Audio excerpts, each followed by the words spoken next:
अदम GoodWe साहब का शेर है कि तुम्हारी फाइलों में गाँव का मौसम गुलाबी है, मगर ये आंकड़े झूठे हैं, ये दावा किताबी है। क्या बात है। दुनिया भगत सिंह को पसंद करती है, लेकिन अपने घर में नहीं पसंद करती। सर जानना चाहेंगे कि डीडीयू जी, में पहला कदम कब रखा है और वो बड़ी चुनौती है डीडीयू की जो आपके सामने आई? गोरखपुर विश्वविद्यालय क्योंकि बहुत जाना माना विश्वविद्यालय है, पूर्वांचल का ऑक्सफोर्ड कहा जाता है। हमने अपने कपड़े उतार दिए, ठंड में रात्रि में 12 बजे हम अर्धनग्न हो गए। क्या आप बचपन से ही नेता टाइप थे या जल्दी में ही कोई बड़ा बदलाव आया? डीडीयू में एबीवीपी के कन्वर्सेशन के मुद्दे में जो आपने किया उस पे क्या आपको भी कोई बड़ा दबाव महसूस किया? हमने कहा हम डरने वाले लोग नहीं हैं, हम स्पष्ट रूप से कहते हैं। 5 बजे मेरे घर पुलिस आ गई और मैं सोया हुआ था बेड पे, मुझे जगा करके पुलिस ले गई अपने साथ। उसको इतना डर था कि अगर सुबह हो गई और मैं निकल गया तो राष्ट्रीय अधिवेशन में खलल पड़ जाएगा। तो प्रशासन का ही सबसे ज़्यादा दबाव रहता है हर छोटी-छोटी बातों पे। मतलब मैं अगर दिल्ली में भी हूँ और गोरखपुर में योगी जी आ रहे हैं तो मुझे फ़ोन आता है एलआईयू का। तो पुलिस को बड़ा डर है, पुलिस डरती है हम लोगों से लगातार। मेरा ये मानना है कि राजनीति में आपको 3 चीज़ें चाहिए। उन 3 चीज़ों के बिना आप राजनीति में एक कदम नहीं बढ़ सकते। आपको किस बात से सबसे ज्यादा टारगेट किया गया प्रशासन द्वारा? एक कांग्रेसी होने के नाते क्या छात्र नेता आज सिर्फ एक एजेंडा बन गया है या इसके पीछे क्या क्या सबसे बड़ा दोष मानते हैं आप? सबसे बड़ा दोष सरकार का है। छात्र संघ चुनाव को बंद करना एक सोची समझी साजिश है। क्योंकि मान लीजिए आप एमपी हैं, तो आप अपने बच्चे को लॉन्च कैसे करेंगे? अगर छात्र संघ का चुनाव हुआ, मैं चुनाव जीत करके आया आपके जिले में, बिल्कुल। तो फिर नेता दूसरा मैं हुआ।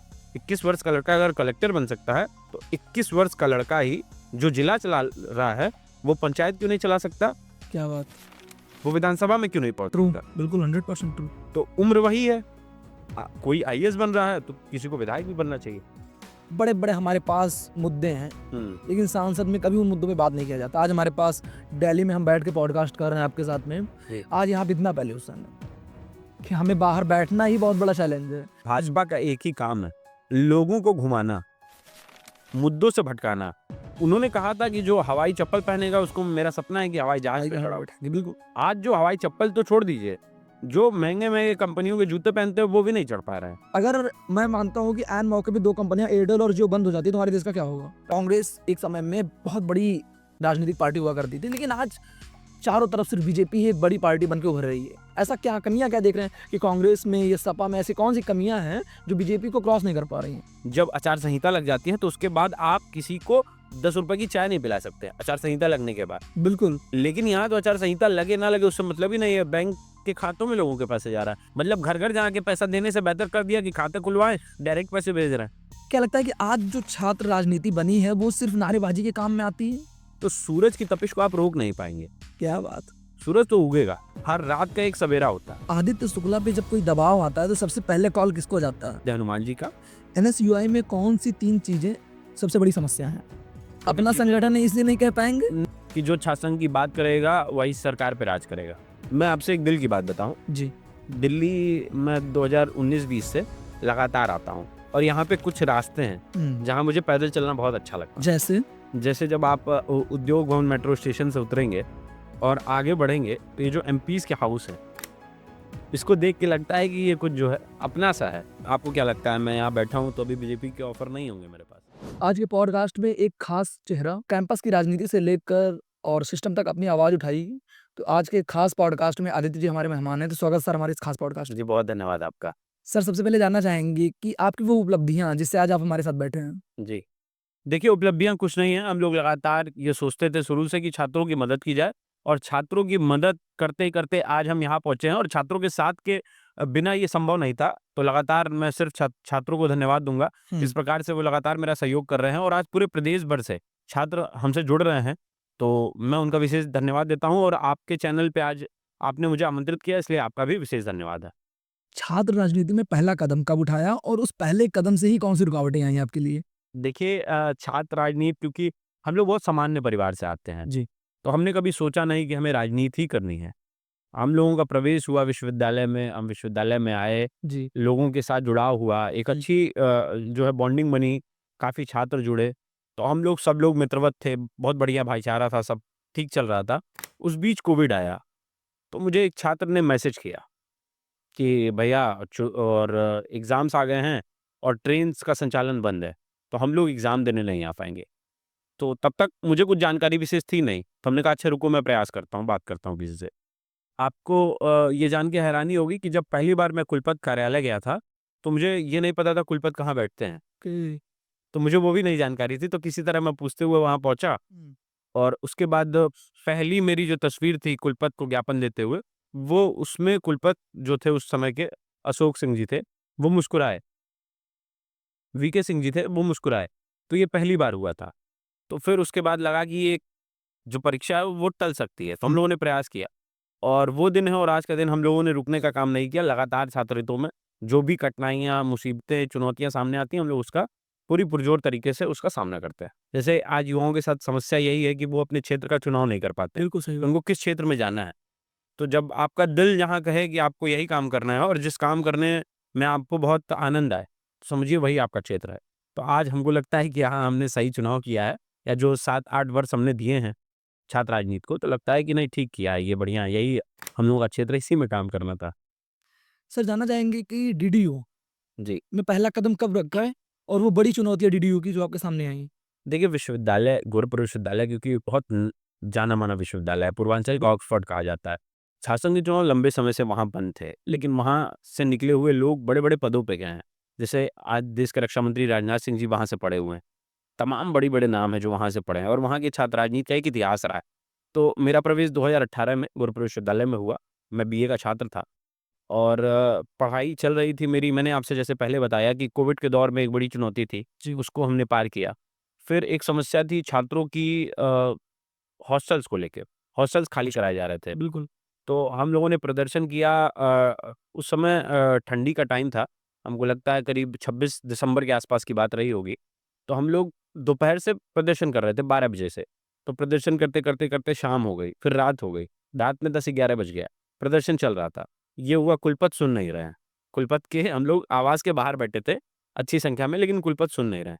तो हमने एक अनोखा रास्ता अपनाया, हमने अपने कपड़े उतार दिए। ठंड में रात्रि में 12 बजे हम अर्धनग्न हो गए। मतलब हमने ऊपर का कपड़ा निकाल दिया और फिर प्रदर्शन करने लगे। और उस प्रदर्शन का इतना गहरा छाप हुआ कि अंत में जाकर के कुलपति को मजबूर होना पड़ा और हमसे मिलना पड़ा। और मिलने के बाद उन्होंने ये आश्वासन दिया कि अब हॉस्टल्स नहीं खाली होंगे। तो वो आंदोलन जो है वो दिल के बहुत करीब है आज भी, क्योंकि तब हम बहुत पतले-दुबले हुआ करते थे और उस टाइम ये करना, तो ये बड़ी चीज़ थी। क्या आप बचपन से ही नेता टाइप थे या जल्द में ही कोई बड़ा बदलाव आया है? नहीं, नहीं, नहीं, देखिए शुरू से मेरे मेरे अंदर ये था कि हमको लगाव हो जाता था लोगों से। जैसे बातचीत करना, जैसे हम जब स्कूल के समय में भी पढ़ते थे, तो हम शिक्षकों से कम बात करते थे, जो कर्मचारी होते थे उनसे ज़्यादा लगाव था मेरा। तो वो आपसी संबंध बन जाते थे। और स्कूल के समय में सभी लोग वही कहते थे कि ये राजनीति में ही जाएँगे या लोगों को जोड़ना, लोगों से बातचीत करना, लोगों को समझना, यही था। तो कोई बड़ा बदलाव नहीं आया, धीरे-धीरे चीज़ें होती चली गईं। और फिर जब व्यक्ति ये सोच लेता है कि उसको बेहतर बनना है, कुछ अच्छा करना है, तो वो चीज़ें अपने आप आ जाती हैं कि आप ठीक होते जाते हैं, कुछ अच्छा करते हैं। डीडीयू में एबीवीपी के कन्वर्सेशन के मुद्दे में जो आपने किया उस पे क्या आपको भी कोई बड़ा दबाव महसूस हुआ? देखिए, बहुत दबाव, एबीवीपी का भी राष्ट्रीय अधिवेशन वहाँ होने वाला था। हमने लगातार उसका विरोध किया और विरोध इस तरीके से किया कि कुलपति से लगाए सभी लोग हमसे कहने लगे कि आप पीछे हट जाइए, आप मत उतना अग्रेसिवली आइए इस पे, क्योंकि एबीवीपी बहुत बड़ा संगठन है और भाजपा पार्टी सत्ता में है, प्रदेश में योगी की सरकार है, देश में मोदी जी की सरकार है। हमने कहा हम डरने वाले लोग नहीं हैं, हम स्पष्ट रूप से कहते हैं, अगर आप राष्ट्रीय अधिवेशन करा रहे हैं, तो उस राष्ट्रीय अधिवेशन में आप ये लिख करके हमको दीजिए कि कल एनएसयूआई कराना चाहेगी तो भी आप उसको बोलेंगे कि हाँ, आप करा सकते हैं। आप हमको अलाउ करेंगे तभी तो हम दूसरों को अलाउ होने देंगे। लेकिन जब आप हमको नहीं कर सकते तो आप किसी को मत करिए। तो उस पे स्थिति ये हुई कि जिस दिन राष्ट्रीय अधिवेशन था उस दिन सुबह 5 बजे मेरे घर पुलिस आ गई और हमको, मैं सोया हुआ था बेड पे, मुझे जगा करके पुलिस ले गई अपने साथ। उसको इतना डर था कि अगर सुबह हो गई और मैं निकल गया तो राष्ट्रीय अधिवेशन में खलल पड़ जाएगा। तो मुझे देर रात तक रखा गया, हमारे कुछ साथियों को जेल भेज दिया गया उसी मामले में। तो राष्ट्रीय अधिवेशन को रोकने के लिए पुलिस ने जो है लामबंदी की थी, काफ़ी प्रयास किया था कि मुझे रोक पाए। कैंपस में सबसे बड़ा विरोध किससे झेले हैं आप? प्रशासन से, या अपने कार्यकर्ताओं से, या समाज से? देखिए, प्रशासन का तो लगातार दबाव रहता है क्योंकि योगी जी का शहर है वो, योगी वहीं से सदर विधायक हैं। तो प्रशासन का ही सबसे ज़्यादा दबाव रहता है हर छोटी-छोटी बातों पे। मतलब मैं अगर दिल्ली में भी हूँ और गोरखपुर में योगी जी आ रहे हैं तो मुझे फ़ोन आता है एलआईयू का कि आप कहाँ हैं? आप शहर में हैं कि नहीं हैं? आप शहर में हैं तो आप मुलाकात करिए, हम लोग आ रहे हैं वहाँ पर। तो प्रशासन का लगातार दबाव रहता है। अभी देखिए योगी जी आने वाले थे एक दिन पुस्तक मेला का उद्घाटन करने, तो पुलिस ने हमको हॉस्टल से जबरन पकड़ लिया। तो पुलिस को बड़ा डर है, पुलिस डरती है हम लोगों से लगातार कि कहीं हम बाहर रहेंगे तो कुछ अच्छा कर जाएँगे, उनकी कमियाँ जो हैं उसको बता देंगे। कभी ऐसा लगा कि छोड़ देना चाहिए? देखिए, ये तो कभी नहीं आया कि छोड़ देना चाहिए, क्योंकि मैं बहुत आस्तिक व्यक्ति हूँ, मुझे ईश्वर में बहुत अगाध आस्था है। मेरा ये मानना है कि राजनीति में आपको 3 चीज़ें चाहिए, उन 3 चीज़ों के बिना आप राजनीति में एक कदम नहीं बढ़ सकते। सबसे पहला ईश्वर का आशीर्वाद, बिल्कुल, ट्रू, उसके बिना कुछ नहीं हो सकता। ट्रू। दूसरा खुद पे विश्वास, सिर्फ़ ईश्वर के विश्वास के भरोसे आप रहेंगे तो भी कुछ नहीं कर पाएँगे। खुद पे विश्वास करना पड़ेगा। ईश्वर पे विश्वास करिए, फिर खुद पे विश्वास करिए और तीसरा कड़ी मेहनत। बिल्कुल। इन 3 चीज़ों से आप अगर एक भी रह गई। हुँ। एक ऐसा निर्णय जो आप वापस लेना चाहें, जो लगा हो कि ये निर्णय शायद गलत हो गया है? देखिए, मैं निर्णय लेने के बाद बहुत सोचता नहीं हूँ, जब एक बार निर्णय ले लिया तो फिर उस पे अडिग हैं और उस पे काम करना है। ये कभी सोचा ही नहीं कि ये गलत निर्णय हो गया, ये सही निर्णय हो गया। क्योंकि हम लोग बहुत उस फैमिली से नहीं आते हैं या वो राजनीतिक बैकग्राउंड भी नहीं है हमारा, ये सारी चीज़ें प्रस्तावित हैं, ये सब कुछ निर्धारित है कि 10 बजे उठना है, 5 बजे ये करना है, यहाँ मीटिंग ऐसे-ऐसे नहीं। हम लोग कभी भी कुछ भी करते हैं। जैसे सब आ जाता है सामने, अगर आप कहीं कार्यक्रम में जा रहे हैं, मान लीजिए मैं किसी मांगलिक कार्यक्रम में जा रहा हूँ, सुबह निकलना है, कहीं बाहर जाना है। अगर उस समय 11 बजे किसी बच्चे का फ़ोन आ गया कि मैं विश्वविद्यालय आया हूँ, भैया मेरे साथ गलत हो रहा, हुँ। तो हमको वो कार्यक्रम छोड़ के वहाँ पहुँचना पड़ता है। ये हमारा धर्म है और यही काम हम पिछले 7-8 वर्षों से कर रहे हैं। तब आज बच्चों की ज़ुबान पे जो है, कहीं न कहीं हम लोगों का नाम आता है या वो कहीं भी समस्या में होते हैं, तो वो आपसे संपर्क करते हैं। तो इसलिए जो है, हम लोग कभी कोई निर्णय ऐसा नहीं अभी तक मेरी ज़िंदगी में मैंने महसूस किया, जिसे मुझे वापस लेना है या लेना चाहिए था। अभी सरकार ने मजबूर किया है एक निर्णय पे सोचने के लिए। जिस तरह से हम लोगों ने छात्र संघ चुनाव के लिए या छात्र राजनीति को विश्वविद्यालय को गोरखपुर विश्वविद्यालय में जितना समय दिया, क्योंकि छात्र संघ के चुनाव बंद हैं वहाँ, दिल्ली में चुनाव बराबर होते हैं। बिल्कुल। तो अब ये लगता है कि शुरू में ही प्रवेश अगर छात्र राजनीति करनी थी तो एक समय बाद गोरखपुर से निकल के दिल्ली में प्रवेश ले लेना चाहिए था। कम से कम हम लोग छात्र संघ का चुनाव लड़ पाते। क्योंकि ये ज़िंदगी भर मलाल रह जाएगा कि आपने छात्र राजनीति की लेकिन आप छात्र संघ का चुनाव नहीं लड़ पाए। ये मलाल बड़ा है। आपको किस बात से सबसे ज़्यादा टारगेट किया गया प्रशासन द्वारा? देखिए, प्रशासन हर बात पे टारगेट करता है, सबसे ज़्यादा एक कांग्रेसी होने के नाते, क्योंकि गोरखपुर योगी आदित्यनाथ का जिला है, उधर पूरा भाजपा का गढ़ कहते हैं लोग उसको। तो कांग्रेसी होने के नाते, एनएसयूआई में होने के नाते मुझे ज़्यादा टारगेट किया जाता है। लेकिन हम लोग डरने वाले लोग नहीं हैं। मैं पहले से कहता हूँ कि जितनी चुनौतियाँ आती हैं, उतनी मजबूती से हम निखर के आते हैं बाहर। तो जितनी चुनौतियाँ हैं, उतना हम बेहतर करने का प्रयास करते हैं। क्या छात्र नेता आज सिर्फ़ एक एजेंडा बन गया है या इसके पीछे क्या सबसे बड़ा दोष मानते हैं आप? देखिए, सबसे बड़ा दोष सरकार का है। जो भी सरकारें रहीं पूर्व में, अभी और अन्य प्रदेशों में भी। आप समझिए कि ये सोची-समझी साज़िश है। छात्र संघ चुनाव को बंद करना एक सोची-समझी साज़िश है। और क्यों है? क्योंकि मान लीजिए आप एमपी हैं, तो आप अपने बच्चे को लॉन्च कैसे करेंगे? अगर छात्र संघ का चुनाव हुआ, मैं चुनाव जीत करके आया आपके जिले में, बिल्कुल। तो फिर नेता दूसरा मैं हुआ। पहले नेता आप एमपी, एमएलए हो, तो दूसरा नेता मैं हो गया युवाओं का। और युवाओं में बहुत बड़ा हाँ, युवाओं का ही सारा खेल है। तो अब वो घबराते हैं कि अपने बच्चों को लॉन्च करना है राजनीति में, तो चुनाव बंद रहेगा तो कोई नेता ही नहीं आएगा, तो हम अपने बच्चों को लॉन्च कर देंगे। क्योंकि आज का जो माहौल है वो पूर्ण रूप से बाहुबल, धनबल का है। उसमें छात्र संघ के चुनाव जब होते तो आप देखिए कितने पढ़े-लिखे लोग निकलते थे। छात्र संघ के चुनाव से वही व्यक्ति छात्र संघ का चुनाव लड़ सकता है जो विश्वविद्यालय, महाविद्यालय में जिसका प्रवेश हो, बिल्कुल। कम से कम वो पढ़ता-लिखता हो। तो छात्र संघ चुनाव से जो लोग राजनीति में आएँगे सबसे बड़ा प्लस पॉइंट यही होगा ना मेरिट कि वो पढ़े-लिखे होंगे। तो आज पढ़े-लिखे लोगों लोगों की कितनी कमी क्यों है? आप संसद का उठा के देखिए तो ऐज में क्या स्थिति है लोगों की? 60 साल से ऊपर वाले लोग भरे हुए हैं। युवाओं का देश है भारत और संसद में, विधानसभा में क्यों ऐसे लोग हैं? वो जाके सो जाते हैं। हमारे टैक्स से संसद चलती है, वो वहाँ सो जाते हैं। बिल्कुल। तो सोना है तो घर रहिए। जिनको काम करना है उनको मौका मिलना चाहिए। और मैं आपके माध्यम से अपील करता हूँ युवाओं से कि वो कहीं भी जहाँ भी मुझे सुन रहे हैं, कि आप राजनीति में आइए, कठिनाइयाँ बहुत हैं। आज के समय में बहुत कठिनाइयाँ हैं, लेकिन अगर आप निरंतर मेहनत करेंगे, हुँ, तो फिर उनका समाधान भी है, बिल्कुल। ठीक है? 21 वर्ष का लड़का अगर डीएसपी बन सकता है, 21 वर्ष का लड़का अगर कलेक्टर बन सकता है, तो 21 वर्ष का लड़का ही जो जिला चला रहा है, वो पंचायत क्यों नहीं चला सकता? क्या बात! वो विधानसभा में क्यों नहीं पहुंच ट्रू, सकता? बिल्कुल 100% ट्रू। तो उम्र वही है। कोई आईएएस बन रहा है तो किसी को विधायक भी बनना चाहिए। क्या एनएसयूआई में राजनीति में फंस चुकी है आज? भाई बिल्कुल राजनीति में नहीं फंस चुकी है। देखिए एनएसयूआई का सीधा एजेंडा है, वो छात्रों के हितों के लिए काम करती है, चाहे कहीं की भी बात हो। एनएसयूआई लगातार छात्र हितों में ही काम करती है। वो कोई राजनीतिक एजेंडा नहीं है। हमारा छात्र हितों से जो संबंधित मुद्दे होते हैं, उस पे हम संघर्ष करते हैं।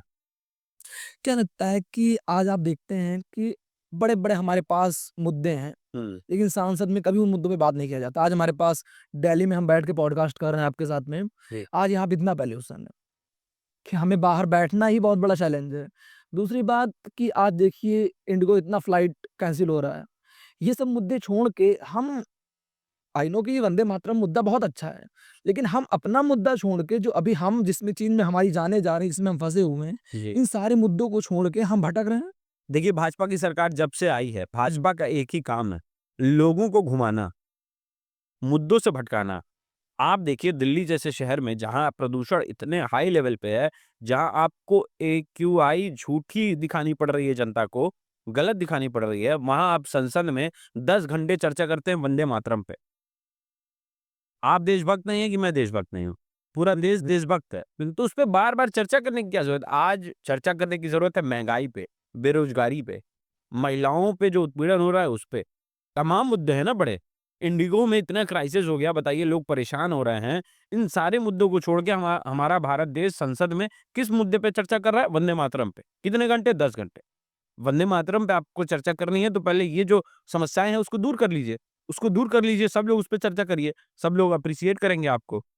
लेकिन आप मुद्दों से भटकाना है। कैसे मुद्दों से भटकाना है?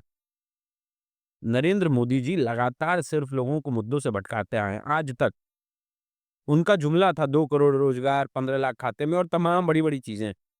ह उन्होंने कहा था कि जो हवाई चप्पल पहनेगा उसको मेरा सपना है कि हवाई जहाज पे चढ़ाऊँ। बैठेंगे, बिल्कुल। आज जो हवाई चप्पल तो छोड़ दीजिए, जो महँगे-महँगे कंपनियों के जूते पहनते हैं वो भी नहीं चढ़ पा रहे हैं, क्योंकि क्राइसिस हो रहा है, फ्लाइटें कैंसल हो रही हैं।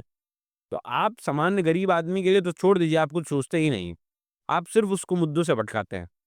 आप बताइए हमेशा मुद्दों से भटकाना, हिंदू-मुस्लिम कर लीजिए, भारत-पाकिस्तान कर लीजिए, ये सारे मुद्दे क्या दिल्ली में भी ब्लास्ट हुआ। ये कितनी बड़ी सुरक्षा चूक है। इस पे कोई चर्चा नहीं हो रही है संसद में, कि ये कैसे हो गया? इंडिया गेट के बगल में हुआ, बिल्कुल, कल बिल्कुल। संसद परिसर के आस-पास हो सकता है। इन सारी चीज़ों पे ध्यान रखनी चाहिए। भारत आपको आपको ऐसा नहीं लगता कि जैसे हमारे पास अभी कुछ चीज़ों की बहुत सारी कमियाँ हैं कि हम देखते हैं नेटवर्क के क्षेत्र में अगर आज हमारा आपका मोबाइल जी। 1 घंटे के लिए बंद हो जाता है तो हुँ। हमारे कितने सारी कामें रुक जाते हैं हमारे। और आज मुझे लगता है कि सिर्फ़ 2 ही 3 ऐसी कंपनियाँ हैं जो नेटवर्क के क्षेत्र में बहुत अच्छा कर रही हैं लाइक जियो और एयरटेल और बहुत ज़्यादा मान लें कि वीआई और आइडिया जो कंबाइन हुआ है वो 3 कंपनियाँ। अगर मैं मानता हूँ कि ऐन मौके पे 2 कंपनियाँ एयरटेल और जियो बंद हो जाती है तो हमारे देश का क्या होगा? आप देखिए जब इससे पहले कांग्रेस की सरकार थी, तो हमारे पास 8-10 सिम कार्ड्स होते थे, बिल्कुल, 8-10 कंपनियाँ थी। True. Vodafone, idea, Uninor, Airtel और भी तमाम कंपनियाँ थी, बिल ठीक? तो उससे क्या होता है जब ज़्यादा कंपनियाँ होती हैं ना, तो फिर वो हमेशा फ़ायदा होता है उसमें कस्टमर का, कस्टमर का 100%। क्योंकि वो उनकी लड़ाई रहती है आपस में। अब इन्होंने क्या किया मोनोपोली कर दी पूरी। अब ला करके उठा के सारा जियो को दे दिया। जियो, एयरटेल रहेंगे, वीआई एक आ गया है। जियो, एयरटेल रहेंगे तो कोई पहले जियो ने क्या किया, कस्टमर बनाए, फ्री में सिम बाँटे, खूब नेट चलाइए। आज अगर वो 300-400 के उसके रिचार्ज है महीने के, अगर वो 500 कर दे तो भी मजबूरी में लोग कर रहे हैं। इंडिगो एयरलाइन में भी यही हो रहा है। यही हो रहा है, पूर्ण रूप से अगर यही एक हो रहा कंपनी बंद हुई है, है। इतना ज़्यादा क्रूज़ हो गया वो रेलवे स्टेशन से बाहर ही बन गया है, हुँ। इतना पब्लिक बहुत बहुत खराब स्थितियाँ हैं और ये सिर्फ़ भाजपा सरकार में लगातार लोगों को शोषित करना, परेशान करना, यही काम है उनका। इन बिल्कुल, मुद्दों पे हम आज देखिए देश का युवा कहाँ बात कर रहा है। बिल्कुल। देश का युवा फँसा हुआ है बीजेपी जो मुद्दे देती है उस पे ही बात करने में। वो निकल ही नहीं पा रहा। कांग्रेस एक समय में बहुत बड़ी राजनीतिक पार्टी हुआ करती थी, लेकिन आज चारों तरफ सिर्फ बीजेपी ही एक बड़ी पार्टी बन के उभर रही है। ऐसा क्या कमियाँ क्या देख रहे हैं कि कांग्रेस में या सपा में ऐसी कौन-सी कमियाँ हैं जो बीजेपी को क्रॉस नहीं कर पा रही हैं? देखिए बीजेपी कांग्रेस में जो कमियाँ हैं उसको छोड़ दीजिए। पहले बीजेपी के पास है क्या जिसकी वज़ह से वो लगातार चुनाव जीत रहे हैं या सरकार बना रहे हैं? उनके पास ईडी है, सीबीआई है। ये बड़े-बड़े तंत्र जो हैं वो उनके पास हैं जो उनके लिए काम कर रहे हैं। आप सोचिए कि लोकतंत्र में जब आचार संहिता लग जाती है तो उसके बाद आप किसी को ₹10 की चाय नहीं पिला सकते, आचार संहिता लगने के बाद। बिल्कुल, लेकिन यहाँ तो आचार संहिता लगे ना लगे उससे मतलब ही नहीं है। बैंक के खातों में लोगों के पैसे जा रहा है। इन्होंने गलत काम को पूरा लीगलाइज कर दिया है, क्या बात है। गलत काम को लीगलाइज कर दिया। अब कोई आप उस पे सवाल ही नहीं कर सकते। मतलब घर-घर जाके पैसा देने से बेहतर कर दिया कि खाते खुलवाएँ, डायरेक्ट पैसे भेज रहे हैं। लोगों को प्रभावित कर रहे हैं अपनी तरफ वोट के लिए। ये तो बड़ी चीज़ें हैं, इस पे हमारा ध्यान नहीं जा रहा। हम इन गंभीर मुद्दों पे नहीं चर्चा कर पाते हैं। क्या लगता है कि आज जो छात्र राजनीति बनी है वो सिर्फ नारेबाजी के काम में आती है? देखिए, युवाओं का पूर्ण रूप से जब से ये चुनाव बंद हुए हैं, तो युवाओं का कहीं न कहीं लोग इस्तेमाल कर रहे हैं और पूर्ण रूप से जो राजनेता हैं, उनको अपनी भीड़ समझते हैं। लेकिन मैं आपके माध्यम से कहना चाहता हूँ कि युवा भीड़ नहीं है, युवा नेतृत्व भी है और युवाओं का ही नेतृत्व है। अगर आपको अनुभव चाहिए, तो उसके साथ युवा ऊर्जा भी तो चाहिए। बिल्कुल सही बात है। लेकिन आज हमारे देश में सिर्फ कहते हैं लोग अनुभव ही चाहिए, युवा ऊर्जा नहीं चाहिए, क्योंकि युवा तेज चलता है, ज़्यादा सोचता है, ज़्यादा काम करता है, ज़्यादा आगे निकल जाएगा। तो सूरज की तपिश को आप रोक नहीं पाएँगे। क्या बात। सूरज को बहुत दिन तक अब लोग कहते हैं खाँची से ढक देंगे, सूरज को ढक पाएँगे? सूरज तो उगेगा, वो अपने समय से उगेगा। हर रात का एक सवेरा होता है। तो रात है, आज काली रात है, लेकिन सवेरा होगा और जब होगा सूरज उदय होगा तो पूरा लोग देखेंगे। आप नेतृत्व में सबसे बड़ी कठिनाइयाँ क्या देखते हैं? देखिए, नेतृत्व में सबसे बड़ी कठिनाइयाँ तमाम ऐसे छोटे-छोटे मुद्दे हैं जिन पे काम करने की ज़रूरत है। जैसे और भी चीज़ें हैं जिस पे काम किया जा सकता है। जैसे नेतृत्व करना कोई बहुत कठिन काम नहीं है, लेकिन उसके लिए त्याग करना पड़ता है। सबसे पहला काम है त्याग करना। अगर आप त्याग करना सीख गए, टीम भावना सीख गए, टीम वर्क कैसे किया जाता है हाँ। या टीम स्पिरिट आ गई आपके अंदर, खुद के लिए कम सोच के लोगों के बारे में सोचना शुरू कर दिए, तो फिर नेतृत्व आप कर सकते हैं, कोई भी नेतृत्व कर सकता है। आदित्य शुक्ला पे जब कोई दबाव आता है तो सबसे पहले कॉल किसको जाता है? देखिए, आदित्य शुक्ला पे अगर दबाव आता है, तो मन में सबसे पहले स्मरण होता है हमारे आराध्य हनुमान जी का और फिर उसके बाद चीज़ें देखिए मेरी एक आदत है कि बहुत बड़ी-बड़ी चुनौतियाँ आती जाती हैं, हम बहुत मुस्कुराते हुए कहते हैं ये कुछ नहीं है। अपने मन को समझाते हैं कि ये कुछ नहीं क्योंकि सारा खेल दिमाग का है। जिस तरह से आप सोचेंगे उस तरह से होता चला जाएगा।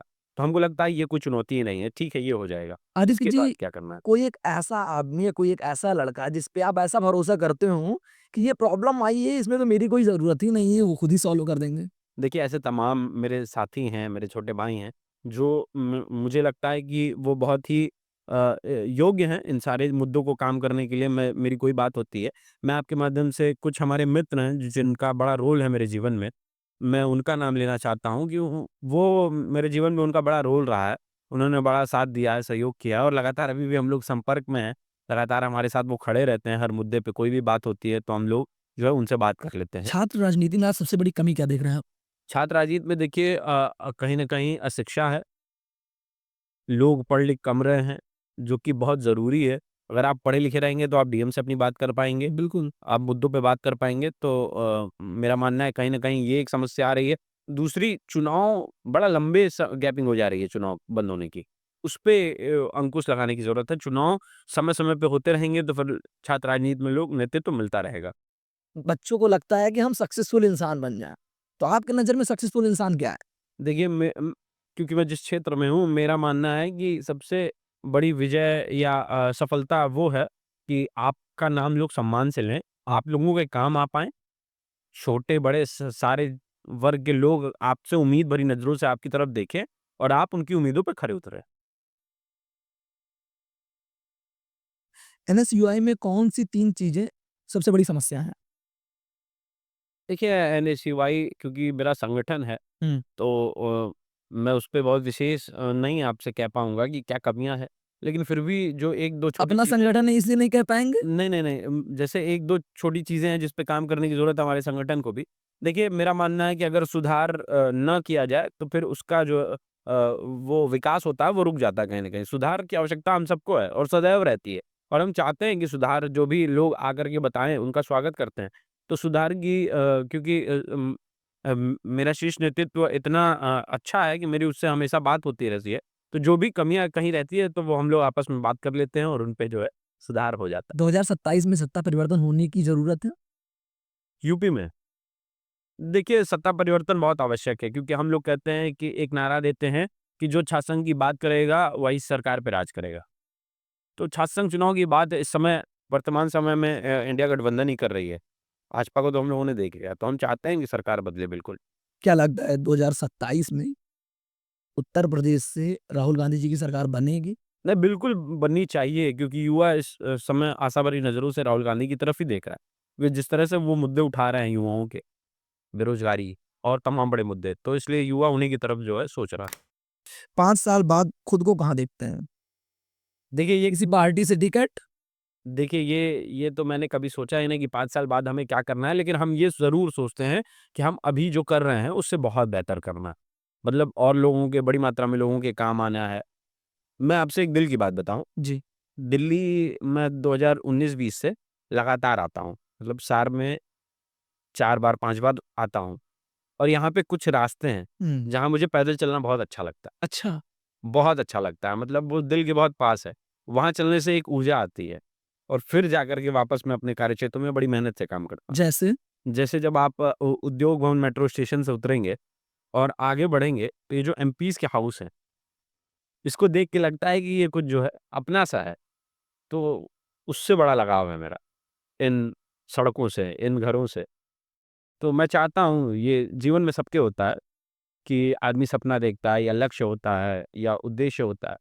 तो मेरा उद्देश्य है कहीं न कहीं कि हम लोग इसके अंदर कभी बैठें। अगर आदित्य शुक्ला चुनाव लड़ेंगे तो किस पार्टी से टिकट लेंगे?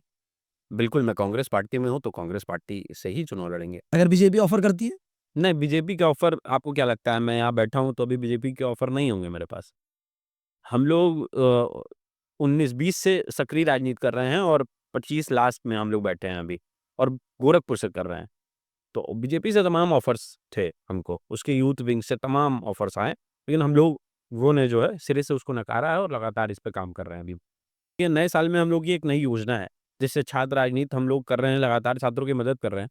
वो मदद अनवरत जारी रहेगी और अब सिर्फ़ विश्वविद्यालय तक सीमित नहीं है। हम पूरे प्रदेश के छात्रों की मदद कर रहे हैं। अभी आपने देखा होगा तो हम लोगों ने जो है सिद्धार्थनगर जाने का काम किया, महाराजगंज जाने का काम किया और भी जिलों में हमारी यात्राएँ प्रस्तावित हैं, छात्र संघ बहाली यात्रा के नाम से। तो हम लोग लगातार छात्रों के बीच सक्रिय रहेंगे, लेकिन अब हम लोग 26 की शुरुआत में एक नए मुद्दे को लेकर के जनता के बीच आएँगे और मेरा ये निवेदन है जनता से कि उस पे हमारा सहयोग करें और बड़ी मजबूती के साथ हम लोग उस पे काम करेंगे। 27 की क्या प्लानिंग है? देखिए 27 में हम लोग पार्टी के लिए काम करेंगे। अभी 27 में नहीं लेकिन 28 में हमारी एक ज़रूर प्लानिंग है, उस पे हम लोग काम कर रहे क्या लगता है इस पॉडकास्ट के माध्यम से हैं। जी। आपकी कुछ ऐसी उपलब्धियाँ जैसा कि मैंने जो सर्च किया, जो मैं पाया, कोविड में आपने बहुत सारे लोगों की मदद किया है। जी। आपने प्राइवेट कॉलेजेस के लिए बहुत सी लड़ाइयाँ लड़ी। तो कुछ एक ऐसा संदेश जो इस पॉडकास्ट के माध्यम से आप बताना चाहें? देखिए कोविड में हमने बहुत लोगों की मदद की और शुरुआत हमने की थी, कोई भी हम लोगों के पास ऐसी व्यवस्था नहीं थी कि हम लोगों के कहने पे कोई काम कहीं हो।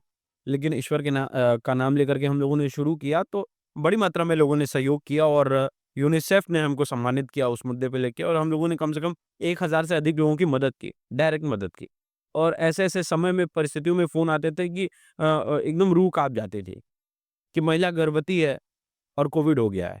अब बेड नहीं मिल रहा है, अब 2-2 जान एक साथ। अब ऐसी परिस्थितियों में बेड मिल जाना और उसके बाद उसका उपचार हो जाना और उसके परिजनों द्वारा फ़ोन करके रोना कि आप भगवान आपने बचा लिया। बिल्कुल सही बात। तो हम ये कहते थे कि ईश्वर ने बचाया। हमको माध्यम बनाया इसलिए आप भी शुक्रगुज़ार करिए भगवान का, आप भी धन्यवाद उनको ज्ञापित करिए और मैं भी, कि मुझे माध्यम बनाया। तो ये सारी चीज़ें चलती रहीं और अभी तो प्राइवेट कॉलेजेस जैसा कि लगे आपने प्राइवेट कॉलेजेस को कहा, तो तमाम लोगों ने दबाव बनाया और कुछ आर्थिक की बात भी आई कि आप ये ले लीजिए और आप हट जाइए। तो तमाम चीज़ें ऐसी रहीं लेकिन हम हटने वाले लोग नहीं हैं ना, हम डरने वाले लोग हैं और झुकने वाले लोग नहीं। तो हम लोग लड़ने वाले लोग, तो हम लड़ रहे हैं और हम लड़ते रहेंगे। तो इन सारी चीज़ों से अगर हटना होता, तो कब का हम पीछे चले गए होते। अब तो बात आगे बढ़ गई। अब तो ज़िम्मेदारियाँ हैं कंधों पे और अब उन नौजवान साथियों की ज़िम्मेदारियाँ हैं, जो विश्वास करते हैं, जो किसी भी समस्या में मुझसे संपर्क करते हैं एक आशा के साथ, कि मेरी मदद कोई नहीं करेगा तो भैया करेंगी। तो इन उम्मीदों के साथ मैं सौदा नहीं कर सकता। यूपी में बेरोज़गारी का रेशियो क्या देखते हैं? यूपी में बहुत बेरोज़गारी है और सिर्फ़ सरकार तो कह रही है कि मैंने यू सरकार सरकार तो ये कहेगी कि उसने जो है घर-घर ले जाके रोज़गार दे दिया है, घर से निकाल-निकाल के रोज़गार दे दिया है। लेकिन ये अदम गुडवी साहब का शेर है कि तुम्हारी फाइलों में गाँव का मौसम गुलाबी है, मगर ये आंकड़े झूठे हैं, ये दावा किताबी। क्या बात है! तो ये सारी चीज़ें हैं। आज के समय में युवाओं को ये कहना चाहता हूँ कि आप आगे आइए। आप मजबूती दिखाइए, आप लड़िए, ईमानदारी से आप लड़ेंगे तो लोग आपका साथ देंगे, बिल्कुल। आप किसी भी क्षेत्र में हो। लेकिन आज के समय में लोग लड़ना नहीं चाहते हैं। जैसे वो एक बात कही गई है कि दुनिया भगत सिंह को पसंद करती है लेकिन अपने घर में नहीं पसंद करती। क्या बढ़िया। तो भगत सिंह तो बनना पड़ेगा। इस पॉडकास्ट के माध्यम से हमारे दर्शकों को और युवाओं को क्या संदेश देना चाहेंगे?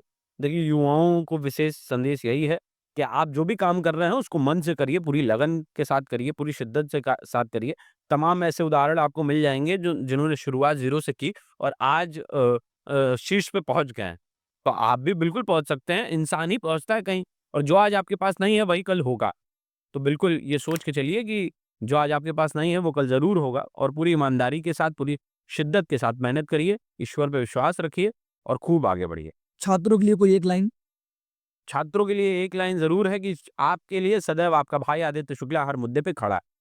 जहाँ भी आपको समस्या हो, जिस भी विश्वविद्यालय, महाविद्यालय के आप छात्र हों, बिल्कुल आप निसंकोच हमसे संपर्क करिए और हम आपके मुद्दों पे लड़ने का काम करेंगे। जय हिंद। बहुत-बहुत धन्यवाद हमारे स्वास्थ्य पॉडकास्ट का हिस्सा बनने के लिए आदित्य। जी, बहुत-बहुत धन्यवाद।